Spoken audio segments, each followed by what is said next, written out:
नमस्कार दोस्तों, मैं अतुल कुमार आप सभी को न्यूट्रियो एकेडमी के प्लेटफॉर्म पर स्वागत करता हूं। आज हम जानेंगे पवन और वायु के बारे में। वायु क्या है? वायु जो है गैसों के मिश्रण होते हैं जो चतुर्दिश, क्षैतिज और लंबवत दिशाओं में प्रवाहित होते हैं। पवन जो है ये जो है वायु के अपार राशि या समूह जो क्षैतिज और लंबवत दोनों एक ही दिशा में जब प्रवाहित होते हैं उन्हें हम पवन कहते हैं। ठीक है, पवन को जो है यानी कि वायु और पवन के जो मापते हैं इसकी वेग और दिशा एमिनोमीटर के माध्यम से मापते हैं। एमिनोमीटर यंत्र से पवनों की जो है वेग और दिशा मापते हैं। पवन है या वायु ये दबांतर पर निर्भर करते हैं। मतलब कि जो पवन है और वायु है ये उच्च दाब से निम्न दाब की ओर प्रवाहित होते हैं। सबसे पहले जो वायु दाब है इसको ऑटो वान गेरिग ने अनुभव किया था। वायु दाब को हम लोग बैरोमीटर से मापते हैं, जो आप सभी जानते ही होंगे। पवन को जो है 3 भागों में बांटा गया। पवन को जो है 3 भागों में बांटा गया है। पहला है आपका ग्रही पवन, दूसरा है मानसूनी पवन, और तीसरा है आपका स्थानीय पवन।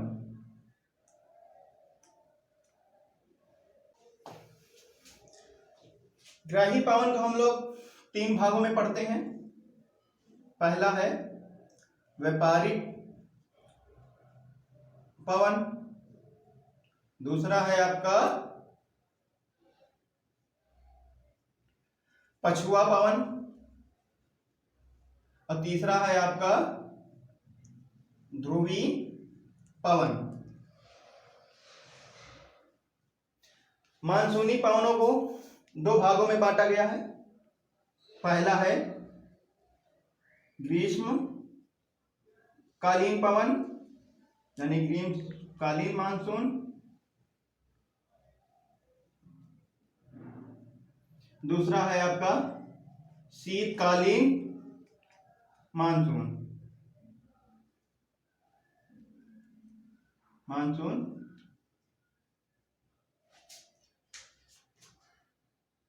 ग्रही पवन जो है आपके वर्ष भर एक ही दिशा में प्रवाहित होते रहते हैं। मानसूनी जो पवन होते हैं ये समय समय अनुसार इनकी जो है दिशा और वेग परिवर्तित होती रहती है।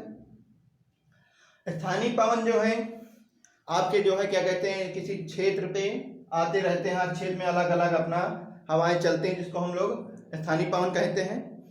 हम मैप के बारे में आपको व्यापारिक पछुआ पवन और ध्रुवी पवनों पे बात करेंगे। फिर इसके बाद ग्रीष्मकालीन पवन यानी ग्रीष्मकालीन मानसून और शीतकालीन मानसून पर बात करेंगे। ठीक है, तो साफ कर लेते हैं।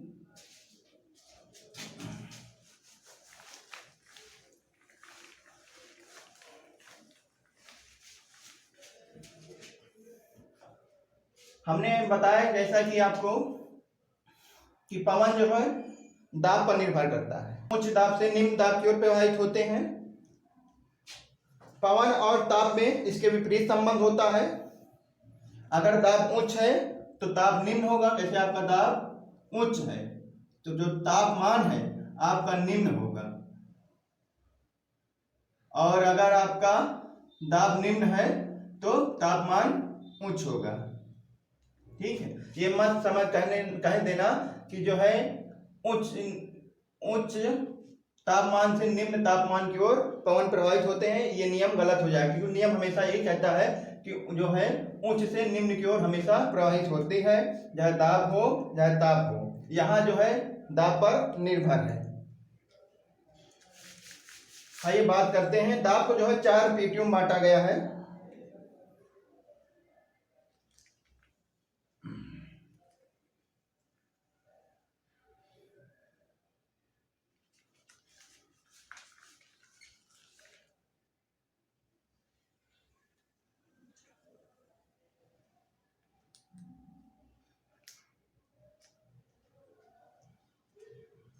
ये आपका भूमध्य रेखा हो गया, यानी कि यहाँ पे भूमध्य निम्न दाब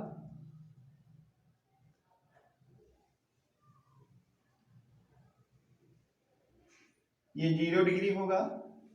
उसके बाद 30 से 35 डिग्री पर जाएंगे उत्तरी और दक्षिणी में गोलार्ध में।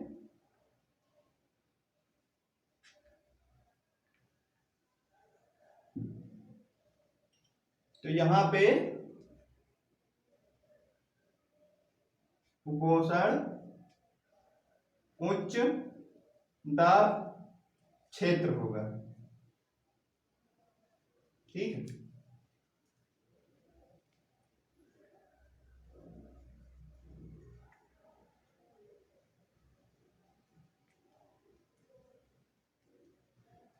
ये आपका 0 हो गया, ये आपका 30 से 35 के बीच है।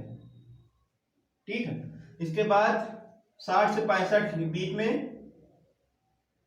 पेटी पाई जाती है दाब के, जिसको हम लोग उप ध्रुवी निम्न दाब वाला क्षेत्र कहते हैं।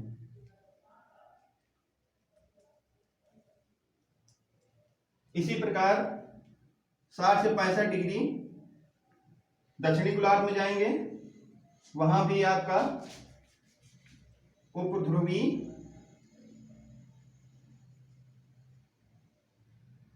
निम्न दाब क्षेत्र है।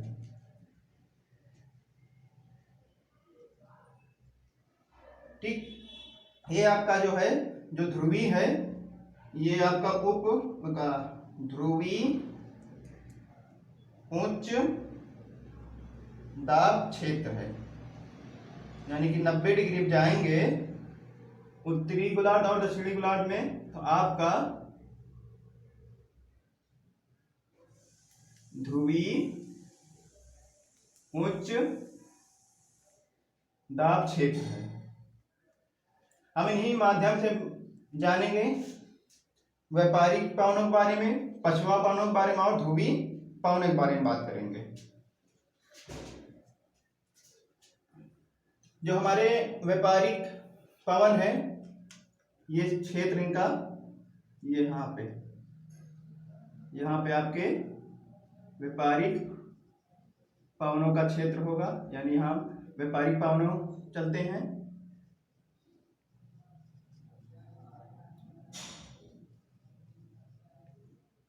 यहाँ आपका पछुआ पवन होगा,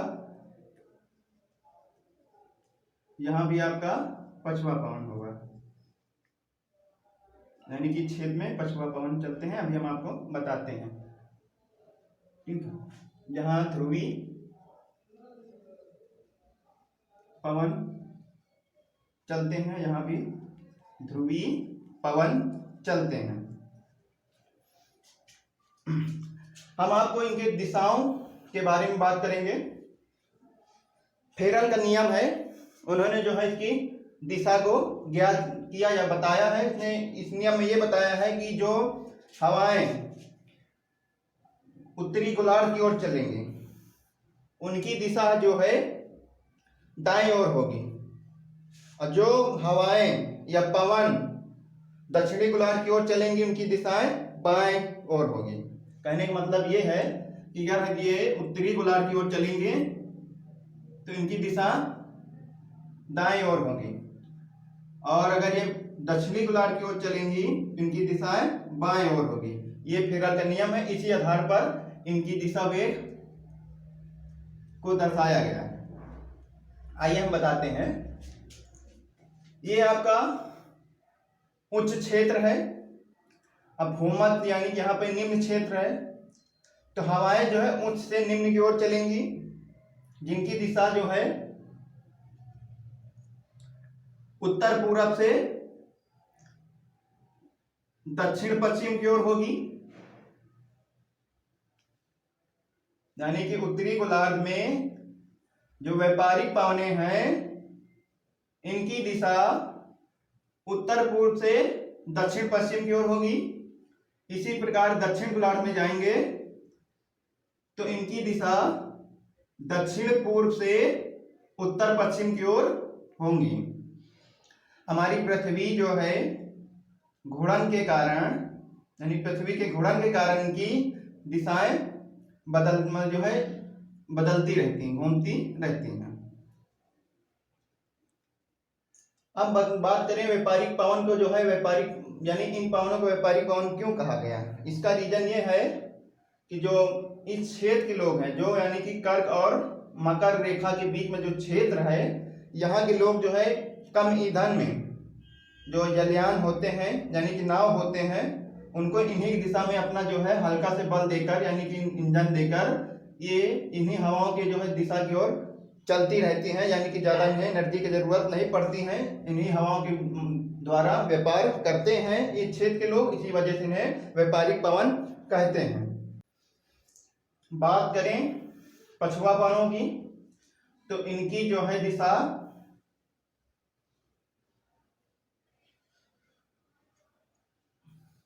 दक्षिण पश्चिम से लेकर उत्तर पूर्व की ओर होती है उत्तरी गोलार्ध में, क्योंकि यहाँ उच्च दाब क्षेत्र है और यहाँ निम्न दाब क्षेत्र है, तो यहाँ हवाओं की जो है दिशा, यानी पवन जो चलेंगे उच्च से निम्न की ओर चलेंगी। और इनकी दिशा हमने आपको बता दिया है कि ये दक्षिण पश्चिम से उत्तर पूर्व की ओर चलेंगी। और दक्षिणी गोलार्ध में अगर बात करें पछुआ पवन की, तो इनकी जो दिशा है उत्तर पश्चिम से दक्षिण पूर्व की ओर होगी। यहाँ भी देखो उच्च दाब क्षेत्र है, यहाँ निम्न दाब क्षेत्र है, इसलिए पवन जो है उच्च दाब क्षेत्र से निम्न दाब क्षेत्र की ओर चलेंगे। इस क्षेत्र में जो है जलीय भाग है और इस क्षेत्र में अधिकतर आपको स्थलीय भाग मिलता है। दक्षिणी गोलार्ध में स्थलीय भाग ज्यादा न होने के कारण जो हवाएं चलती हैं उनका अवरोधक नहीं होता, जिसके कारण ये तेज रफ्तार से चलती हैं। जैसे कि हम लोग बात करें 40 डिग्री जब साउथ की ओर चलेंगे तो यहाँ इनके अलग अलग नाम से जाना जाएगा, जैसे 50 डिग्री दक्षिणी गोलार्ध और 60 डिग्री दक्षिणी गोलार्ध में इनको अलग अलग नाम से जानते हैं। 40 डिग्री दक्षिणी गोलार्ध में जाएंगे तो इन हवाओं को हम लोग गरजता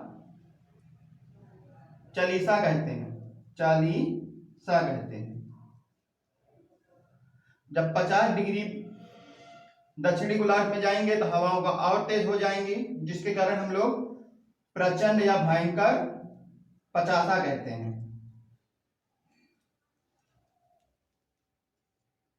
और जब ये 60 डिग्री दक्षिणी गोलार्ध पे पहुंचते हैं तो बहुत तेज हो जाते हैं, जिसको हम लोग चीखता साठा कहते हैं। इनको अलग अलग नामों से जाना जाता है, जैसे 40 डिग्री दक्षिणी गोलार्ध में जाएंगे तो गरजता चालीसा कहते हैं। 50 डिग्री सेल्सियस पे यानी 50 डिग्री दक्षिणी गोलार्ध में जाएंगे तो प्रचंड 50 कहते हैं। 60 डिग्री दक्षिणी गोलार्ध में जाएंगे तो वहां इनको चीखता साठा कहते हैं। यानी ये भाई पछुआ पवन को अलग अलग नाम से जाना जाता है। अब बात करें ध्रुवीय पवनों के बारे में, तो जैसे कि ध्रुवीय उच्च दाब क्षेत्र में, यानी कि यहाँ उच्च दाब क्षेत्र है और यहाँ निम्न दाब क्षेत्र है, इसी प्रकार यहाँ भी दक्षिणी गोलार्ध में यहाँ निम्न दाब क्षेत्र है और यहाँ 90 डिग्री जाएंगे तो उच्च दाब क्षेत्र मिलेगा, जिसके कारण जो इनकी दिशा होगी पवनों की वो उत्तर पूर्व से दक्षिण पश्चिम की ओर होगी और दक्षिणी गोलार्ध में दक्षिण पूर्व से उत्तर पश्चिम की ओर होगी। आप लोग ऐसे भी समझ सकते हैं, कैसे कि मान लीजिए ये निम्न दाब क्षेत्र है और ये उच्च दाब क्षेत्र है, तो हमने बताया कि अगर हम ये हवा दक्षिणी यानी कि उच्च से निम्न की ओर जाएंगी, यानी ये दक्षिणी ग्लोब की ओर यानी दक्षिणी जो है गुलाब की ओर जाएंगी जब, तो इनका जो है दिशा बाईं ओर होगी। हमने बताया फिरल के नियम से इसी आधार पर ये दिशाएं बताई गई हैं। ध्रुवीय पवन जो है हमने दिशा बता दिया है। अब जो है बात करते हैं मानसूनी पवनों पे।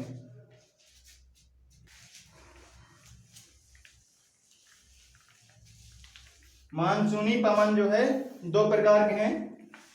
पहला हमने आपको बताया है ग्रीष्मकालीन और दूसरा शीतकालीन मानसूनी पवन।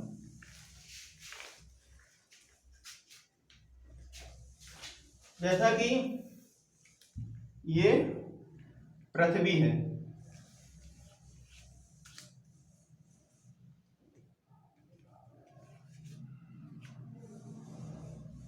ये आपका पृथ्वी हो गया, ये भूमध्य रेखा हो गया और 23.5 डिग्री पे आपका कर्क रेखा है उत्तरी गोलार्ध में, और दक्षिणी गोलार्ध में जाएंगे 23.5 डिग्री, जिसको हम लोग मकर रेखा कहते हैं।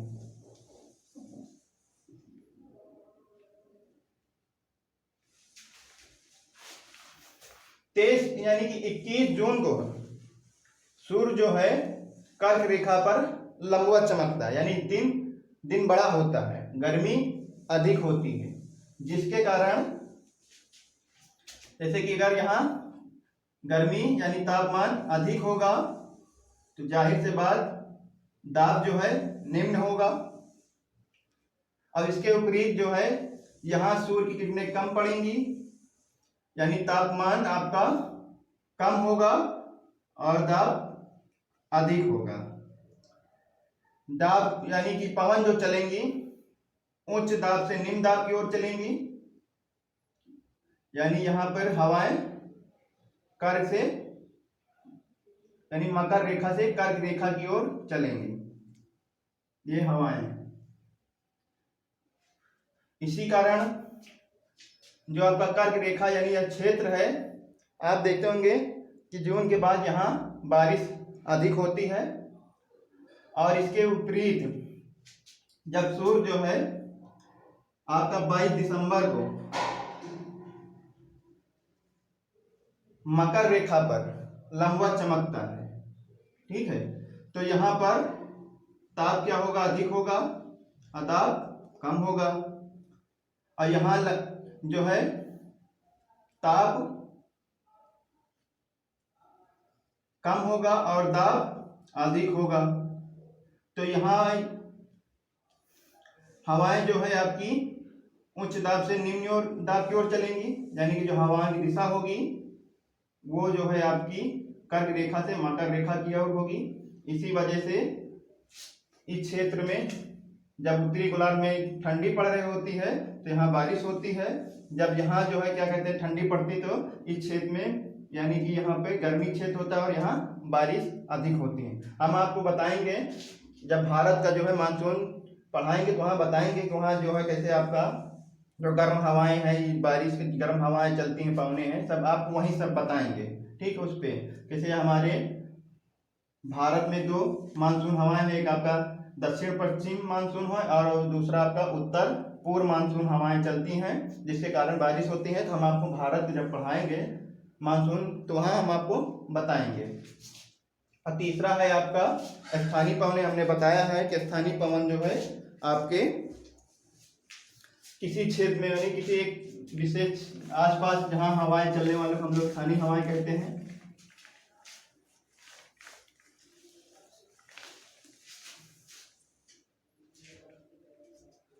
जो प्रश्न में पूछे जाते हैं आपके पवन है, स्थानीय पवन है, कुछ उनके नाम हम आपको बताए दे रहे हैं, उनको आप लोग याद कर लीजिए, आपके पेपर में पूछे जाते हैं।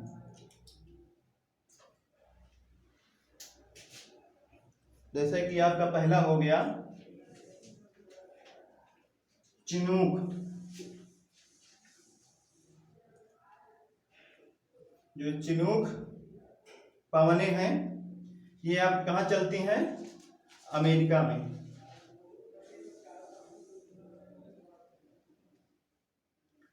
लू हो गया जो अपने उत्तर पश्चिम भारत में आती हैं। आपका जो है योमा हो गया, ये कहाँ हवाएं, योमा जो पवन है कहाँ आती हैं, आपके जापान में हो गया। जो फान हवाएं हैं ये कहाँ आती हैं, आपके यूरोप में ये हवाएं चलती हैं। ठीक है, इसके बाद आपका संताना जो कैलिफोर्निया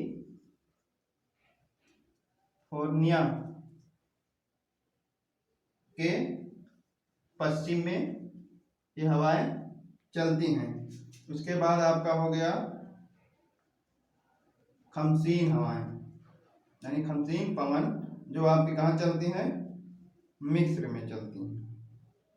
लू बता दिया है। उसके बाद शिमूम हो गया, ये कहाँ चलती हैं, अरब सागर के पास ये हवाएं चलती हैं। फिर उसके बाद हम आपको बता दिए मिस्टलर पवन, ये आपके फ्रांस में चलती हैं। हमने आपको जो महत्वपूर्ण हवाएं हैं उनको बता दिया, ये आपके पेपर में अधिकतर पूछे जाते हैं। ठीक है, तो इसके बारे में हम आपको बात करेंगे जैसे हमारे दिन के समय और रात समय जो हवाएं यानी पवन चलती रहती हैं, इनकी दिशा बदलती रहती हैं, जिसको हम लोग जली खमीर यानी जली समीर और स्थली समीर कहते हैं।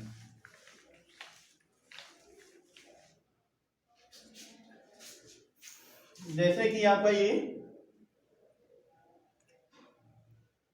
समुद्री है यानी कि जलीय भाग है आपका, और ये आपका स्थलीय भाग हो गया।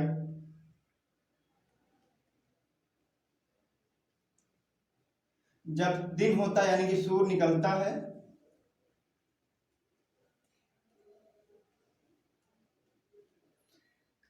आपको पता है कि जल के अपेक्षा में जो थल है, क्षेत्र है, ये जल्दी गर्म भी होता है और जल्दी ठंडा भी होता है। तो जाहिर सी बात, जब सूर्य निकलेगा तो स्थल वाला भाग जल्दी गर्म होगा, यानी तापमान इसका अधिक हो जाएगा। किसके अपेक्षा? जल के अपेक्षा।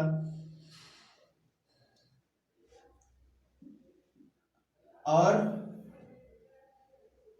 जो आपका दाब होगा वो जलीय भाग में उच्च हो जाएगा और स्थलीय भाग में आपका निम्न हो जाएगा, यानी कि ये जल्दी गर्म हो जाएंगे, जिसके कारण से यहाँ पर निम्न दाब यानी निम्न केंद्र की दाब केंद्र की ओर काम करेंगे और इसका जो जलीय भाग होगा यहाँ उच्च दाब क्षेत्र बन जाएगा, जिसके कारण जो पवन चलेंगी वो जल से स्थल की ओर आपकी चलेंगी। इन पवनों को हम लोग जलीय समीर कहते हैं। इसके जस्ट विपरीत, जैसे कि ये आपका जलीय भाग हो गया और ये आपका स्थलीय भाग हो गया। हमने बताया है कि जल के अपेक्षा स्थल जल्दी गर्म भी होते हैं और ठंडे होते हैं। जब रात का समय होगा तो यहाँ ताप जो है आपका यानी तापमान कम हो जाएगा और दाब अधिक हो जाएगा, और ये जल्दी जो है देर में ठंडे होते हैं, देर में गर्म होते हैं। तो जाहिर सी बात, यहाँ पे तापमान आपका अधिक होगा और दाब जो है आपका निम्न होगा।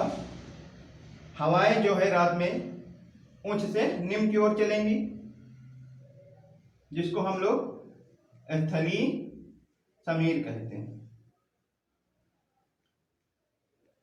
ये आपके डेली यानी कि रोज ये हवाएं आपकी चलती रहते हैं। जैसे कि आप देखते होंगे दिन के समय हवाएं बदलती, हवाएं जो चलती हैं, रात में हवा इनकी परिवर्तित हो जाती हैं। इसका यही कारण है कि हवाओं का जो परिवर्तन होता है पवनों का, इसी वजह से परिवर्तन होता है। ठीक है, हमने आपको बता दिया है। हम इस वीडियो के बाद हम जो है जो हमारा जो बचा हुआ भाग है उसको हम बाद में पढ़ाएंगे। इसके बाद हम स्टार्ट कर देंगे भारत का विस्तार के बारे में, यानी भारत के भौगोलिक स्थिति के बारे में पूरा हम पढ़ेंगे। फिर जो बचा हुआ टॉपिक है उसको हम लोग बाद में पढ़ेंगे, या बीच में समय मिलेगा तो हम उसको भी पढ़ाते रहेंगे। ठीक है, इसके बाद हम अगला आपको जो है भारत का विस्तार पढ़ाएंगे। तो एक चीज़ और बता दें, हमारे यहाँ पॉलिटी जो है स्टार्ट हो गए हैं, जिसको सुनील सर पढ़ा रहे हैं, तो आप लोग उसको भी देखते रहिएगा। और एक सूचना और आपको लोगों को बता दें कि आप लोग जो भी 9th-10th क्लास के बच्चे हैं, आपके भाई हैं, बंधु हैं, उनकी भी क्लासें जल्द ही शुरू होने वाली हैं, आपको ऑनलाइन मिलेंगी। तो मिलते हैं नेक्स्ट वीडियो में। जय हिंद।